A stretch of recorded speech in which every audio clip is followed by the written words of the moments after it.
Savelich began to unpack, and I looked out of the narrow window. I saw stretching out before me a bare and dull steppe. On one side there stood some huts. Some fowls were wandering down the street. An old woman, standing on a doorstep, holding in her hand a trough, was calling to some pigs, the pigs replying by amicable grunts.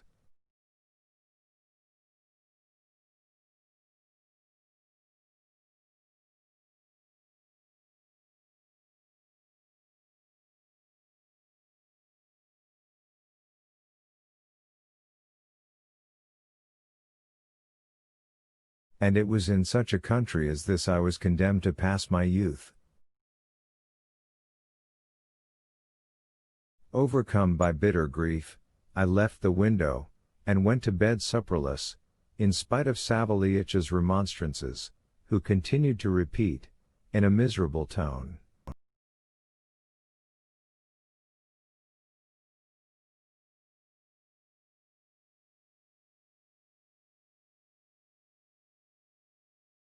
"Oh, good heavens! He does not deign to eat anything. What would my mistress say if the child should fall ill?" On the morrow, I had scarcely begun to dress before the door of my room opened, and a young officer came in.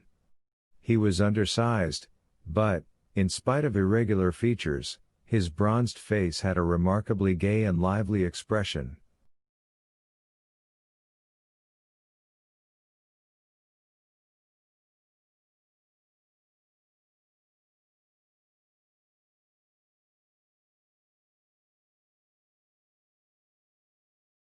"I beg your pardon," said he to me in French, 38 for coming thus unceremoniously to make your acquaintance.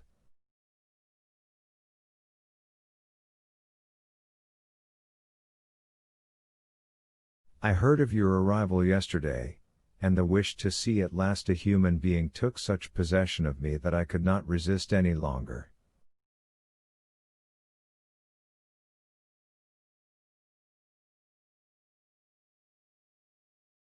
You will understand that when you have been here some time.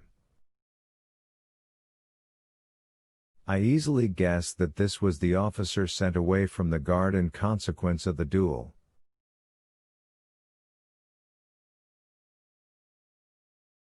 We made acquaintance.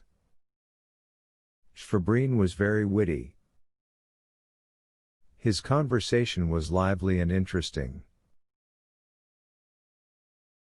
He described to me, with much raciness and gaiety, the commandant's family, the society of the fort, and, in short, all the country where my fate had led me.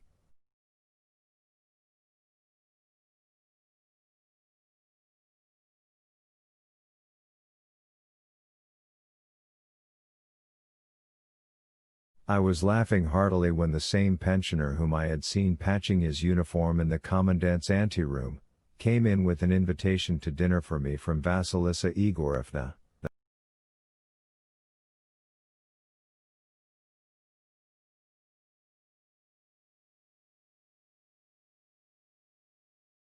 Schwerin said he should accompany me. As we drew near the commandant's house we saw in the square about 20 little old pensioners, with long pigtails and three-cornered hats.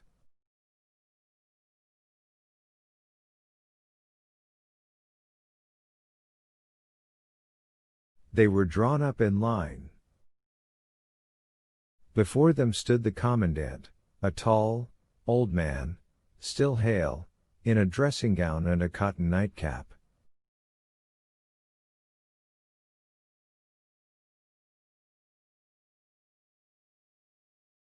As soon as he perceived us he came up, said a few pleasant words to me, and went back to the drill.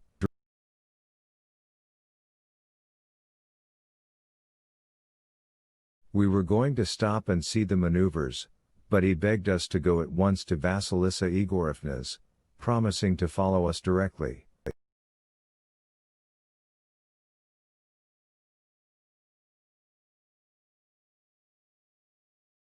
Here, said he, there's really nothing to see.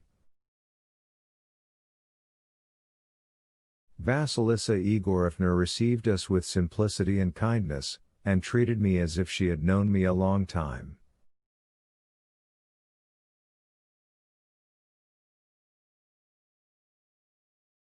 The pensioner and Palashka were laying the cloth.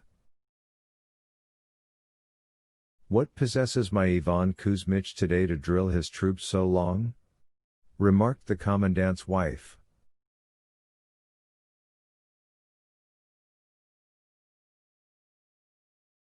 Palashka, go and fetch him for dinner. And what can have become of Masha? Hardly had she said the name than a young girl of 16 came into the room. She had a fresh, round face, and her hair was smoothly put back behind her ears, which were red with shyness and modesty.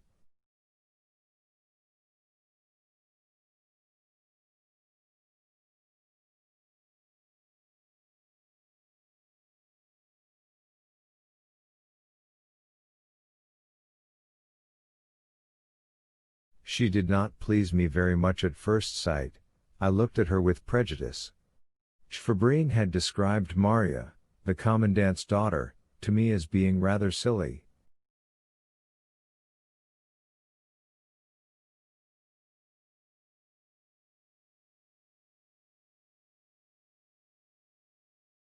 She went and sat down in a corner, and began to sew.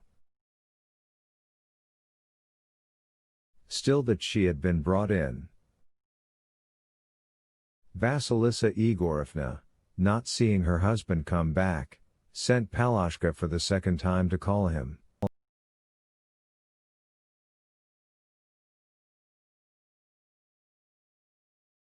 Tell the master that the visitors are waiting, and the soup is getting cold. Thank heaven, the drill will not run away. He will have plenty of time to shout as much as he likes.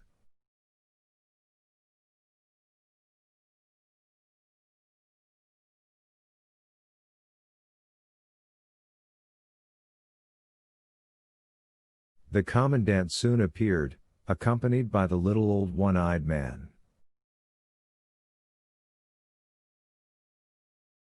What does all this mean, my little father? Said his wife to him.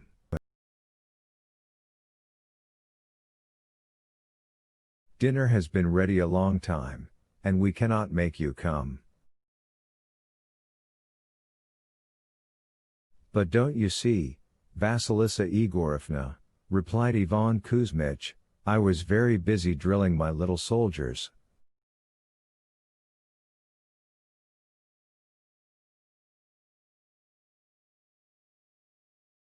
Nonsense, replied she, that's only a boast, they are past service, and you don't know much about it.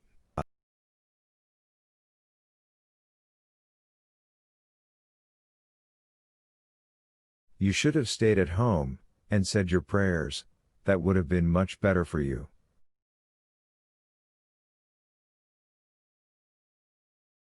My dear guests, pray sit down to table. We took our places. Vasilisa Igorevna never ceased talking for a moment, and overwhelmed me with questions. Who were my parents? Were they alive? Where did they live? And what was their income?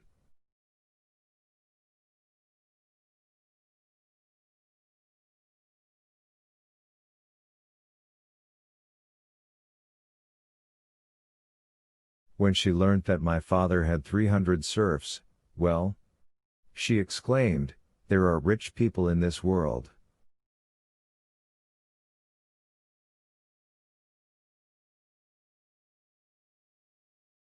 And as to us, my little father, we have as to souls only the servant girl, Palashka.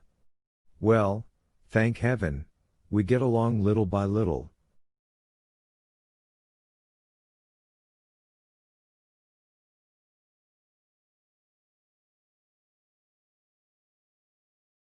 We have only one care on our minds, Masha, a girl who must be married. And what dowry has she got? A comb and tuppence to pay for a bath twice a year.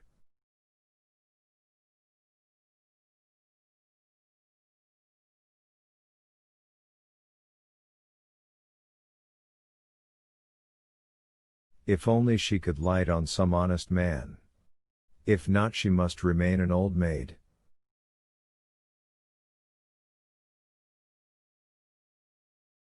I glanced at Marya Ivanovna.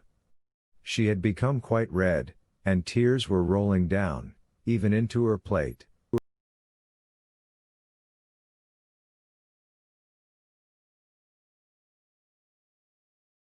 I was sorry for her, and I hastened to change the conversation.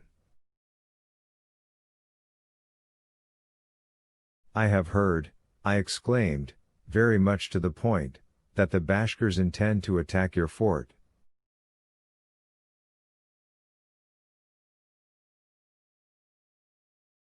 Who told you that, my little father? Replied Ivan Kuzmich.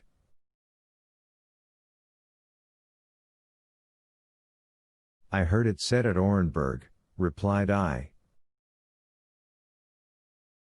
That's all rubbish, said the commandant. We have not heard a word of it for ever so long. The Bashkir people have been thoroughly awed, and the Kyrgyz, too, have had some good lessons.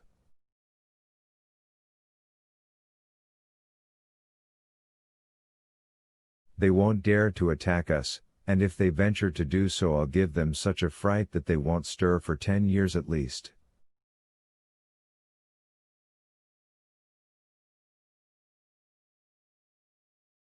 And you are not afraid, I continued, addressing the commandant's wife, to stay in a fort liable to such dangers?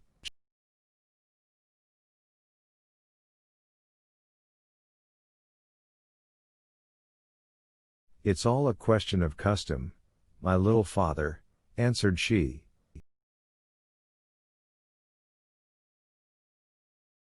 It's 20 years ago now since we were transferred from the regiment here.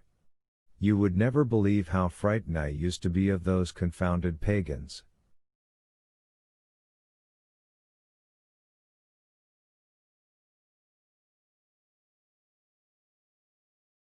If ever I chanced to see their hairy caps, or hear their howls, believe me, my little father, I nearly died of it.